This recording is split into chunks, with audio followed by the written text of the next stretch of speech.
Langkah setelah gabung gelombang Kartu Prakerja.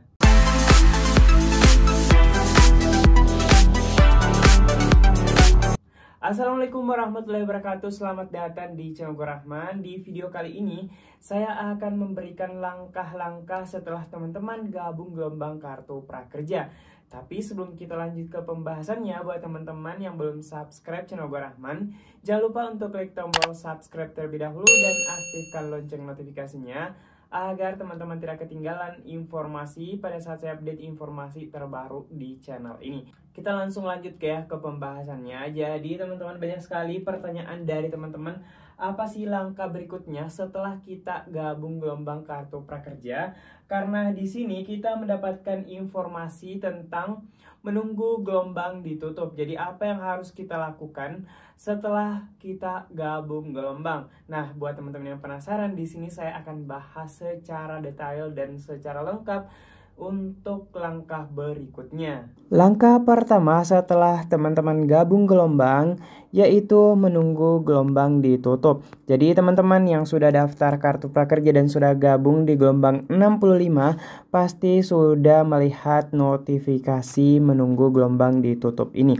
Nah, untuk gelombang ditutup di tahun 2024 ini cukup spesial karena tanggal gelombang ditutup itu sudah disampaikan di sejak awal pada saat pembukaan atau pengumuman pembukaan gelombang. Jadi teman-teman sudah tidak bertanya-tanya lagi kapan penutupan gelombangnya karena pihak Kartu Prakerja sudah mengumumkan tanggal penutupan gelombang pada saat pembukaan gelombang di pamflet pengumuman Kartu Prakerja. Jadi bisa teman-teman cek sendiri kapan tanggal penutupannya serta jamnya. Nah, langkah kedua setelah gelombang ditutup yaitu di sini akan ada bacaan sedang diproses. Jadi berdasarkan penyampaian dari Kartu Prakerja di Q&A-nya, di sini biasanya juga sedang proses seleksi. Jadi seleksi teman-teman ya. Nah, di sini teman-teman akan diseleksi oleh pihak Kartu Prakerja apakah teman-teman yang daftar misalnya dari seluruh Indonesia mendaftar misalnya 4 juta pendaftar. Nah, di sini diseleksi atau diproses apakah pendaftar dari 4 juta orang ini memenuhi persyaratan Kartu Prakerja, apakah dia berumur 18 tahun, tidak menempuh pendidikan formal, tidak sedang bekerja di instansi pemerintahan dan lain sebagainya.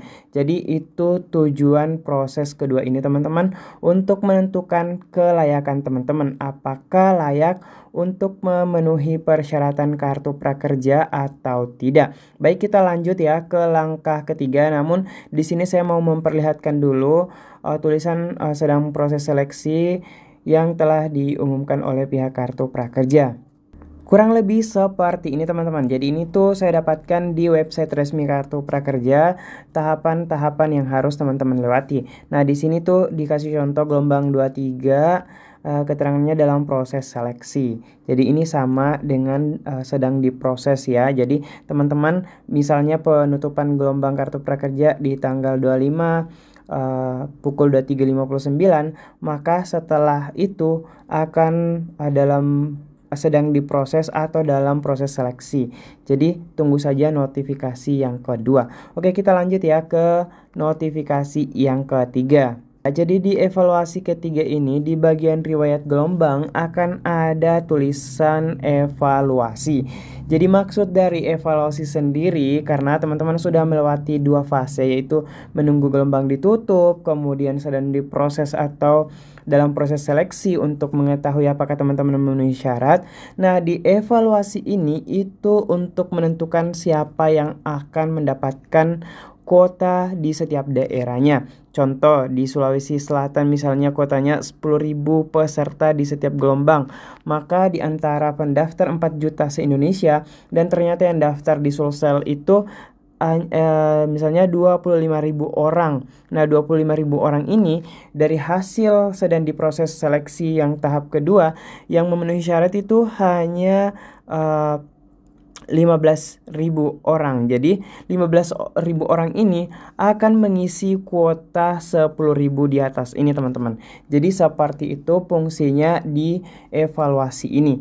Nah teman-teman yang tidak masuk kuota akan masuk ke kuota berikutnya. Jadi jangan berkecil hati karena teman-teman akan ada lagi gelombang-gelombang berikutnya. Jadi di proses evaluasi inilah menentukan siapa sih yang layak atau siapa yang masuk kuota di 10.000. Ini hanya contoh teman-teman ya.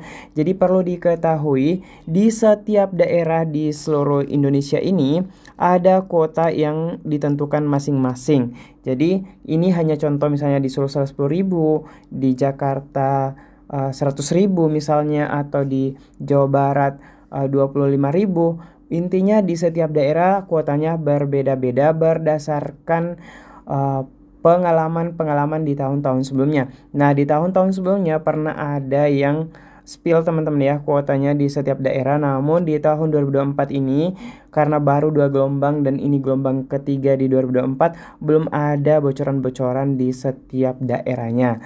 Jadi kita lanjut teman-teman ya. Untuk mengetahui siapa yang lolos, maka kita lanjut ke step keempat. Keempat yaitu mengenai hasil seleksinya. Nah, di hasil seleksi ini ada dua kemungkinan yang akan teman-teman dapatkan. Yang pertama itu hasilnya diterima, dan yang kedua hasilnya tidak diterima atau tidak lolos. Nah, jika teman-teman lolos kartu prakerja, maka tampilannya akan seperti ini. Selamat kamu menerima kartu prakerja. Nah, di sini ada informasi, kamu wajib menonton 3 video di bawah ini agar kamu dapat membeli pelatihan dengan nomor kartu prakerja kamu di dashboard. Jadi kurang lebih seperti ini teman-teman ketika teman-teman dinyatakan lolos kartu prakerja. Nah, bagaimana ketika teman-teman itu tidak dinyatakan lolos kartu prakerja? Apakah langsung muncul di sini kamu tidak lolos kartu prakerja? Itu tidak teman-teman. Jadi teman-teman perlu mengecek di riwayat gelombangnya.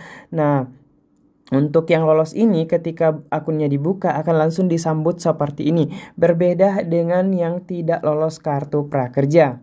Teman-teman yang tidak lolos kartu prakerja ketika dibuka tampilannya akan kurang lebih seperti ini. Jadi untuk mengetahui apakah teman-teman tidak lolos kartu prakerja bisa dicek di bagian bawah ini yang ada bacaan info gelombang. Nah, di tahun sebelumnya ketika teman-teman tidak lolos kartu prakerja, tampilannya itu biasanya langsung muncul di depan kamu tidak lolos kartu prakerja. Jadi bagaimana sih tampilannya ketika teman-teman klik info gelombang ini ketika teman-teman tidak dinyatakan lolos gelombang?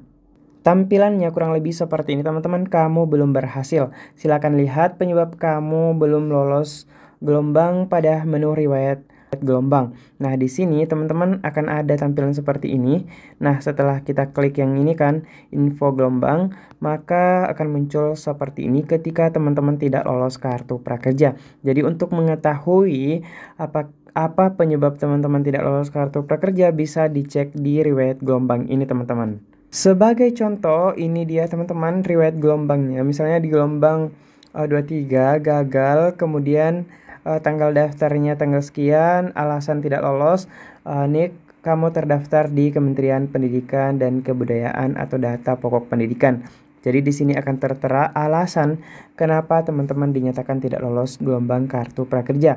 Jadi teman-teman yang sudah gabung gelombang-gelombang sebelumnya dan tidak lolos kartu prakerja, bisa tulis di kolom komentar apa sih alasan teman-teman kenapa dinyatakan tidak lolos gelombang kartu prakerja gelombang 63 maupun di 64. Itu dia teman-teman informasi di video kali ini, semoga bermanfaat buat teman-teman semuanya. Dan saya ingatkan, jika ada pertanyaan teman-teman bisa langsung tulis di kolom komentar. Dan yang belum subscribe, saya ingatkan kembali, jangan lupa untuk klik tombol subscribe terlebih dahulu agar teman-teman tidak ketinggalan informasi pada saat saya update informasi terbaru di channel ini. Sekian, wallahul muwaffiq wal hidayah. Wassalamualaikum warahmatullahi wabarakatuh.